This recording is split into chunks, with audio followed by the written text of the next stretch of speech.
మొట్టమొదటిసారిగా మట్టితో భారీ గణపతి విగ్రహాన్ని ఏర్పాటు చేసుకోవడం చాలా సంతోషమని భద్రకాళి ఆలయ ప్రధాన అర్చకులు శేషు అన్నారు. రాబోయే వినాయక చవితి సందర్భంగా వరంగల్ ఎల్ఎం బజార్లో భద్రకాళి హిందూ ఉత్సవ కమిటీ ఆధ్వర్యంలో మొదటిసారిగా 40 అడుగుల ఎత్తు మట్టితో భారీ గణపతి విగ్రహాన్ని తన సొంత ఖర్చుతో ఏర్పాటు చేసిన ఆకుతోట సంజీవ్ని అర్చకులు శేషు అభినందించారు.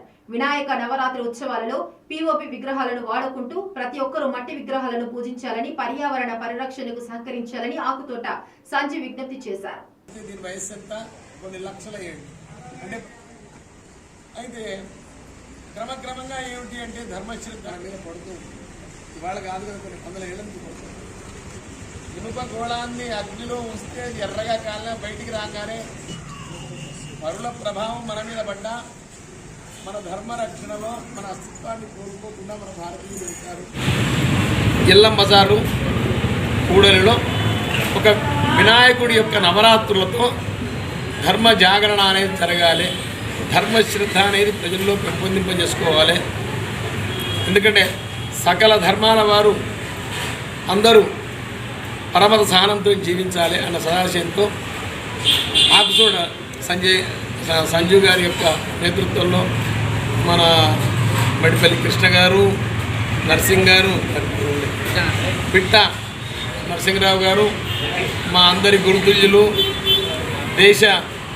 భారతదేశంలో మంచి పేరు ప్రతిష్టలు సంపాదించుకున్న డాక్టర్ సుమన్ శర్మ గారు, డాక్టర్ కాళేశ్వరం సుమన్ శర్మ గారు, మహనీయులు చాలామంది, శ్రీనివాస్ గారు, వీళ్ళందరూ ఒక సంఘంగా ఏర్పడి ఈ కార్యక్రమాన్ని నిర్వహిస్తున్నారు. ఇక్కడి గణపతి నవరాత్రులు చేసేందుకు ప్రధాన కారణం మన వరంగల్ వాసులు ఎవరు చూడు హైదరాబాద్ అనే అంటున్నారు. మన వరంగల్కి ఒక ఖ్యాతి అనేది ఉన్నది. మన వరంగల్ ఉన్న తెలంగాణలో మన వరంగల్ టాప్ లో ఉంది. సెకండ్ క్యాపిటల్, సెకండ్ రాజధాని అని కూడా మన వరంగల్ని అంటారు. మన కాకతీయులు ఏలిన ఈ రాజ్యం ఇది. మనం కూడా ఎందుకు పెట్టద్దు ఇక్కడ? మనం హైదరాబాద్ పోయి చూడాలని అనుకోవడం ఎందుకు?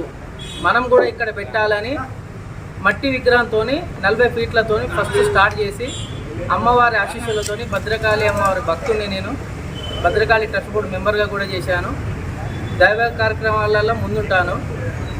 ఈ వినాయకుడిని చేయడం వల్ల పబ్లిక్ కానీ అంటే ప్రజలకు కానీ అందరూ సుఖ సంతోషాలుగా ఉండాలని, అందరూ హైదరాబాద్ దాకా పోకుండా ఇక్కడికే వచ్చి మన వరంగల్లో ఇంత పెద్ద విగ్రహం ఉన్నది అని ఇక్కడ చూడాలని దాని అయ్యగారుల ఆశీస్సులతోటి అమ్మవారి దీవెనలతోటి ఈ కార్యక్రమం మొదలుపెట్టాను.